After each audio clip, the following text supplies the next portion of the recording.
Vi er på. Velkommen til Vækst News. I dag får vi besøg af den administrerende direktør for Arla, Peter Tuborg. Han kommer ind i studiet her lige om lidt.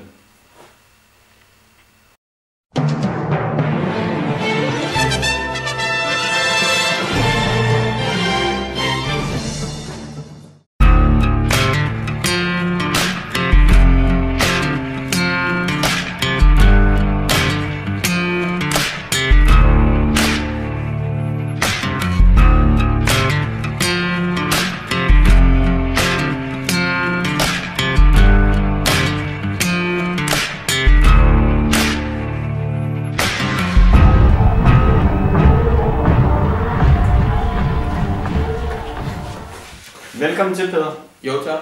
Du er administrerende direktør for Arla. Ja. Hvad vil du gerne fortælle os lidt om Arla i dag? Jamen, jeg har for at fortælle lidt om virksomheden Arla, og hvad vi laver i Arla.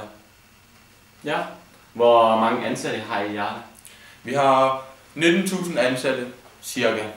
Ja. Ikke helt præcist, selvfølgelig. Jeg har hørt, at I er Nordens største mejerikoncern. Kan det passe? Ja, det passer. I 2013 omsatte vi for over 73,5 milliarder kroner. Kan det så også passe, at I tidligere var ejet omkring 7.000 danske og svenske landmænd? Altså?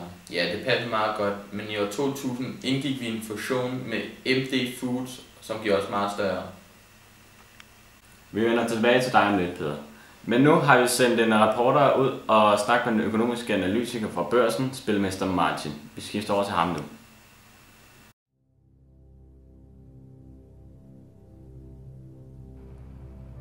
Det er sommer i Danmark. 2 mennesker skal mødes for at analysere økonomi. De har aldrig mødt hinanden før.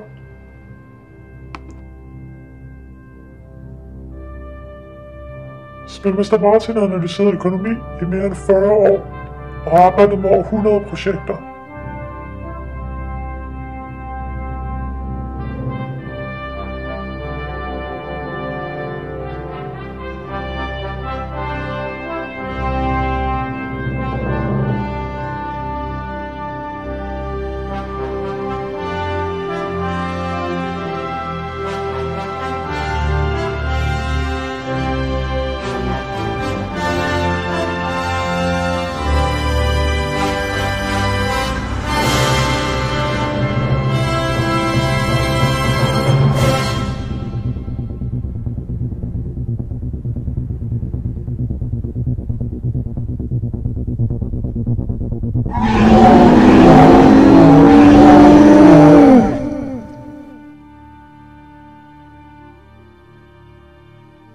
Du skal dø dit bedst.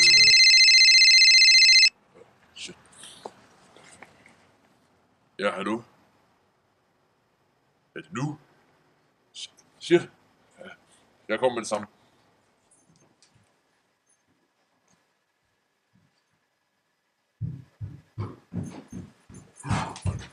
Perfekt. Vi er nu klar i studiet med spilmester Martin. Hej. Undskyld, jeg kommer for sent. Helt fint. Goddag. Ja, goddag til dig også. Mit navn er Spilmester Martin, og i dag vil jeg fortælle lidt om nogle af de forhold, der kan påvirke virksomheden Arla. Og jeg vil da lægge ud med de kulturelle forhold. Ja, som vi ved, er Kina et land, hvor man ikke drikker særlig meget økologisk mælk. Og det har selvfølgelig gjort, at vi har haft svært ved at sælge vores økologiske varer til Kina. Det er et af de problemer, vi står i øjeblikket. Men samtidig er der også store muligheder ved det. Altså, vi har haft stor glæde ved at kunne sælge i for eksempel Asien, hvor de er faktisk glade for vores lurebaksmør, som er en meget dansk ting. Men tilbage til de dårlige ting. Vi har også konkurrenter, og de er svære at udkonkurrere. Vi har blandt andet de her produkter, som typisk sælges i Aldi og lignende. Nogle meget billige produkter. Og det kan være svært at hamle op med, når Arla typisk sælger nogle lidt dyre varer. Blandt andet det her Arla Cheesy og Lurpak-smør selvfølgelig, som er relativt dyre mærker.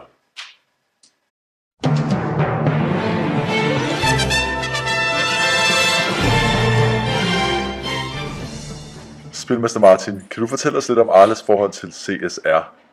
Jo, det kan jeg naturligvis godt. Altså Arla, de arbejder meget med CSR, og det er vigtigt lige at fortælle, at de opgiver faktisk CSR i deres årsrapport. Det har de faktisk altid gjort. Og det her CSR er jo et stort begreb, men en af de ting, som Arla bruger mange kræfter på, det er noget, som de har valgt at kalde for Arla-gården. Og det er et program, som de har implementeret i Danmark og Norge til at starte med, men senere hen også er kommet til blandt andet Tyskland og Luxembourg og Belgien også. Det her Arla-gården, det går faktisk ud på, at de her forskellige landmænd, de skal overholde nogle specifikke krav om, hvordan de behandler deres dyr, hvordan forholdene er på de gårde, hvor de arbejder.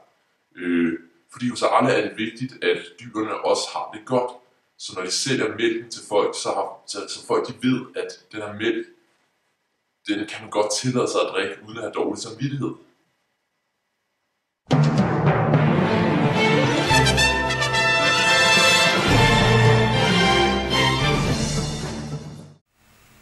Og vi siger tak til Spilmester Martin. Og vi vender tilbage til Peder Tuborg. Jeg vil godt høre dig snakke om lidt af jeres eksport. Ja, vi eksporterer en lang række varer til lande i Mellemøsten, Asien og selvfølgelig Europa. Vi har også mange produktionsanlæg rundt omkring i verden. Blandt andet i Saudi-Arabien, hvor der bliver produceret meget lurpaksmør, fordi der er en stor efterspørgsel. Tak fordi du kunne komme i dag, Peder Tuborg. Jo, men selv tak fordi jeg måtte komme. Jeg giver en mælk efter show. Det er i orden. Og nu stiller vi om til Simon, som er i telefon med regnskabschefen for Arla. Goddag, Peter Jensen. Du er regnskabschef for Arla. Jeg tænkte, om du kunne fortælle os lidt om Arlas økonomiske situation fra 2011 til 2013. Jo, det kan jeg naturligvis godt. Men først synes jeg lige, det er vigtigt at påpege, at Arla er noget, man kalder et andelsselskab. Og at være et andelsselskab, det vil sige, at vi er ejet af forskellige mælkeproducenter, og vores virksomhed finansieres gennem medlemmernes køb og deres salg af varer. Samtidig synes jeg lige, det er vigtigt at påpege, at vi i modsætning til et aktieselskab kun har én enkelt stemme for hvert medlem af bestyrelsen. Men nu til det vigtige, som er virksomhedens økonomiske situation. I 2011 havde vi et resultat på 1.399 millioner kroner, mens vi i 2013 havde et resultat på 2.256 millioner. Vores omkostninger lå i 2011 på 51.352 millioner, mens den i 2013 lå på 68.104 millioner. Peter Jensen, vil du så sige, at der er tale om en positiv økonomisk udvikling? Ja, helt bestemt. Altså det er ret tydeligt at se, at det er gået rigtig godt for vores virksomhed, og endda endnu bedre end i 2011. Og hvilke områder er det så, I sælger mest på?